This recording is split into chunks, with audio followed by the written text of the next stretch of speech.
Hello, my name is Sin Bagley, and I am reading a story from Russian Fairy Tales by W.R.S. Ralston, and it can be found in the Project Gutenberg.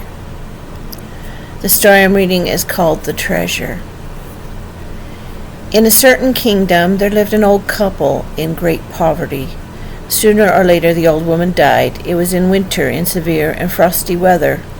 The old man went round to his friends and neighbors, begging them to help him to dig a grave for the old woman. But his friends and neighbors, knowing his great poverty, all flatly refused. The old man went to the Pope, but in the village they had an awfully grasping Pope, one without conscience. And says he, "Lend a hand, Reverend Father, to get my old woman buried." "But have you got any money to pay for the funeral? If so, friend, pay up beforehand. It's no use hiding anything from you. Not a single kopeck have I at home. But if you'll wait a little, I'll earn some, and then I'll pay you with interest. On my word, I'll pay you." The Pope wouldn't so much as listen to the old man. "If you haven't any money, don't you dare to come here," says he. "What's to be done?" thinks the old man. "I'll go to the graveyard, dig a grave as I best can, and bury the old woman myself." So he took an axe and a shovel and went to the graveyard. When he got there, he began to prepare a grave. He chopped away the frozen ground on the top with the axe, and then he took it to the shovel. He dug, and at last he dug out a metal pot. Looking into it, he saw that it was stuffed full of ducats, not sure how to say that shone like fire. The old man was immensely delighted and cried, "Glory be to thee, O Lord! I shall have wherewithal both to bury my old woman and to perform the rites of remembrance." He did not go on digging the grave any longer, but took the pot of gold and carried it home. Well, we all know what money will do. Everything went as smooth as oil. In a trice there were found good folks to dig the grave and fashion the coffin. The old man sent his daughter-in-law to purchase meat and drink and different kinds of relishes. Everything there ought to be to a memorial feast, and he himself took a ducat in his hand and hobbled back again to the Pope's. The moment he reached the door, out flew the Pope at him. "You were distinctly told, you old lout, that you were not allowed to come here without money, and now you've slunk back again."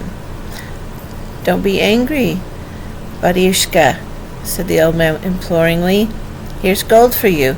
It will only bury my old woman. I'll never forget your kindness." The Pope took the money and didn't know how best to receive the old man, where to seat him, and with what words to smooth him down. "Well now, old friend, be of good cheer, and everything will be done," said he. The old man made his bow and went home, and the Pope and his wife began talking about him. "There now, the old hunks," they say. "So poor, forsooth, so poor, and yet he's paid a gold piece. Many a defunct person of quality have I buried in my time, but I never got so from anyone before." The Pope got under way with all his retinue and buried the old crone in a proper style. After the funeral, the old man invited him to his house to take part in the feast in memory of the dead. Well, they entered the cottage and sat down to the table, and there appeared from somewhere or other meat and drink and all sorts of snacks, everything in profusion. The reverend guest sat down, ate for 3 people, looked greedily at what was not his. The other guests finished their meal and separated to go to their homes. Then the Pope also rose from the table. The old man went to speed him on his way. As soon as they got into the farmyard and the Pope saw they were alone at last, he began questioning the old man. "Listen, friend, confess to me. Don't leave so much as a single sin on your soul. It's just the same before me as before God. How have you managed to get on at such a pace? You used to be a poor peasant, and now, Mary, where did it come from? Confess, friend, whose breath have you stopped? Whom have you pillaged?" "What are you talking about, Batiushka? I will tell you the exact truth. I have not robbed, nor plundered, nor killed anyone. A treasure tumbled into my hands of its own accord. and he told him how it happened. When the Pope heard these words, he actually shook all over with greediness. Going home, he did nothing by night and by day but think that such a wretched lot of a peasant should have come in for such a lump of money. Is there any way of tricking him now and getting this pot of money out of him? He told his wife about it, and he and she discussed the matter together and held counsel over it. "Listen, Mother," says he, "we've a goat, haven't we?" "Yes." "All right, then. We'll wait until it's night, and then we'll do the job properly."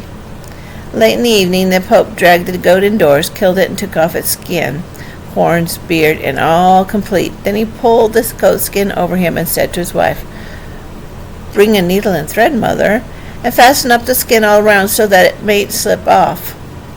So she took the strong needle and some tough thread and sewed him up in the goat skin.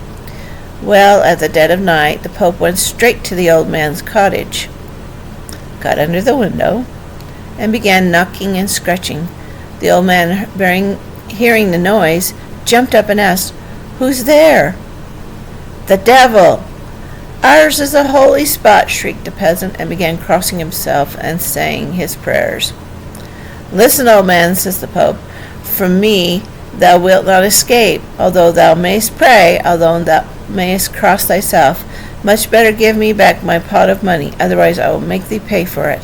See now, I pitied thee in thy misfortune, and I showed thee the treasure, thinking thou wouldst take a little of it to pay for the funeral, but thou hast pillaged it utterly." The old man looked out of the window. The goat's horns and beard caught his eye. It was the devil himself, no doubt of it. "Let's get rid of him, money and all," thinks the old man. "I've lived before now without money, and now I'll go on living without it." So he took the pot of gold, carried it outside, flung it on the ground, and bolted indoors again as quickly as possible. The Pope seized the pot of money and hastened home. When he got back, "Come," says he, "the money's in our hands now. Here, Mother, put it well out of sight, and take a sharp knife, cut the thread, and pull the goat's skin off me before anyone sees it."